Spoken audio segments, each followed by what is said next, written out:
Bonjour, bienvenue dans le 6e épisode de School of Port en français. Je suis toujours Eric Boschman, je reste votre portofesseur bien-aimé et aujourd'hui vous allez découvrir que le Porto se marie avec le fromage.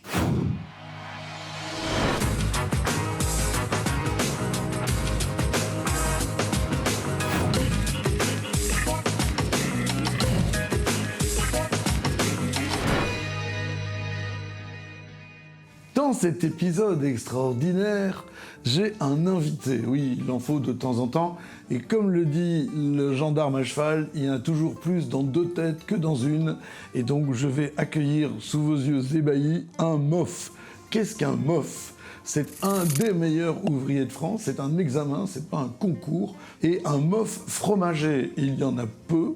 Et il y en a un qui vit pas loin de chez moi. C'est un peu comme dans Le Corbeau et le Renard. Dans son arbre perché, il tenait dans son bec un Stilton. Je vous présente, sous vos applaudissements généreux et merveilleux, Étienne Boissy. Merci Étienne. Alors Étienne, en deux mots, quels sont, d'après toi, les fromages qui se marient le mieux avec les Portos en général ? Les bleus. Les bleus. Ouais. C'est pour ça qu'on a choisi des bleus aujourd'hui. C'est classique. C'est classique. C'est les Anglais qui ont inventé ça. C'est les Anglais, oui. Avec le Stilton ici. Est-ce qu'on pourrait aller, par exemple, avec un Porto blanc sec, sur des fromages, des croûtes lavées, tu vois, comme un beau maroilles, un Munster. Oui, bien sûr. Du ouais. herbe. Le herbe, l'AOP belge. Ça peut très bien se marier également. Aussi avec des pâtes dures. Des pâtes dures, vieilles alors. Des vieux, par exemple un vieux Gouda. Les bleus, c'est plus sur les Portos réductifs, ceux qui ont vieilli en bouteille, Ruby, LBV, Vintage. Tandis que les pâtes dures, par exemple, un vieux Gouda avec un Tawny de 20 ou 30 ans, c'est quand même une super combinaison parce qu'on va rester dans les mêmes parfums en fait. Oui, voilà, exactement.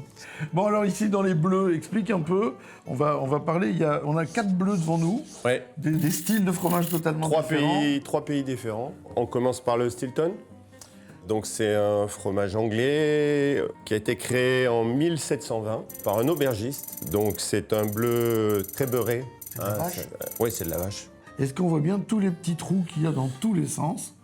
C'est des trous qui servent à quoi ? Ça, c'est pour accueillir les Alors pigeons. voilà, puisque pour la fabrication, on ensemence en Penicillium roqueforti. Mais pour que cette moisissure, cette bactérie se développe, il lui faut de l'oxygène.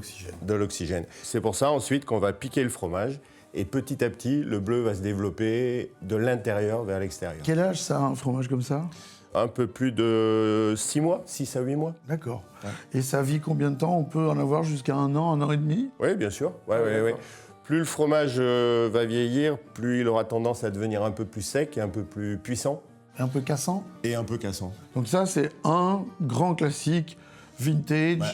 Il faut un vintage plutôt jeune, aller chercher du fruit. On va pas aller chercher un vintage trop évolué. Il y a quand même un moment, il faut pas trop déconner non plus, vu le tarif des vintage.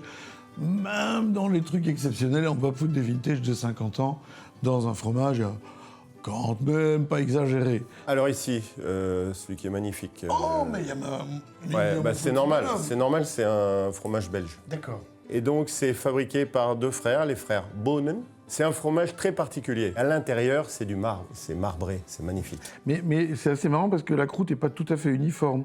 On dirait un truc qui était malaxé. Voilà. Lorsqu'on fait le fromage, on va récupérer le caillé et ensuite on va faire des petits tas et on va les laisser maturer une nuit.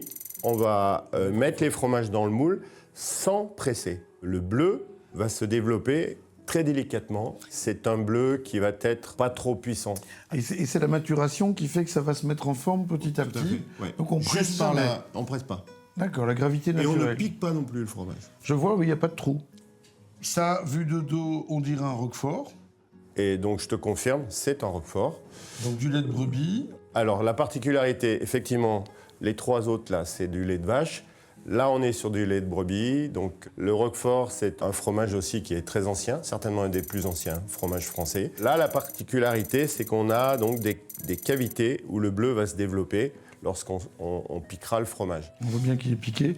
Pour accompagner le roquefort, on va partir sur un truc qui... Ah oui. On va chercher de la mâche, on va chercher un LBV par exemple, tu vois, donc on va avoir du fruit. On est de nouveau sur un Porto qui vieillit en bouteille, mais on va aller chercher un truc avec du fruit, de la jeunesse, un côté éclatant.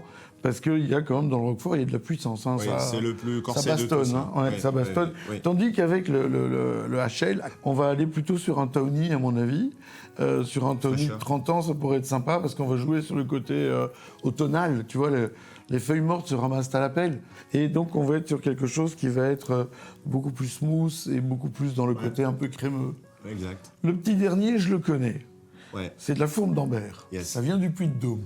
Voilà, Puy-de-Dôme, un petit peu au Cantal, et également c'est la naissance de la fourme d'Ambert, c'était dans la Loire, le département de la Loire, dans les Hauts-de-Chaume. Pareil, c'est un fromage qui est très ancien, très crémeux, très fondant, intensité un peu... Un 10 ans d'âge, Anthony, de la jeunesse, du peps, avec une belle acidité pour compenser. Acidité, Ah. exact. En fait, c'est facile, les accords fromage et vin.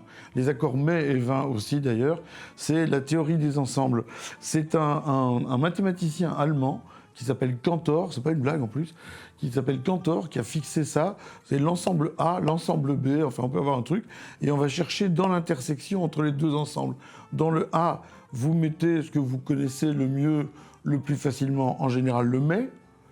Par exemple, vous prenez le fromage, évitez d'aller rajouter 3 tonnes de fruits, 9 sortes de pains différents, etc. Ça n'a aucun intérêt, ça ne fait que compliquer les choses inutilement.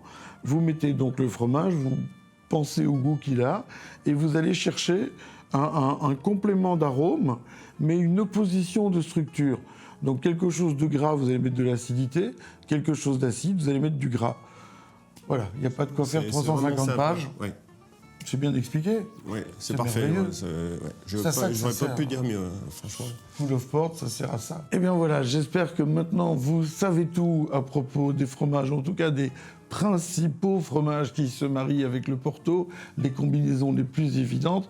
J'espère que vous avez appris quelque chose, parce que c'est à ça que ça sert quand même. Restez fidèles à School of Port, regardez les épisodes, partagez-les autour de vous et faites passer le certificat à vos amis qui pourront l'afficher dans leurs toilettes, parce que c'est quand même un gage de fierté.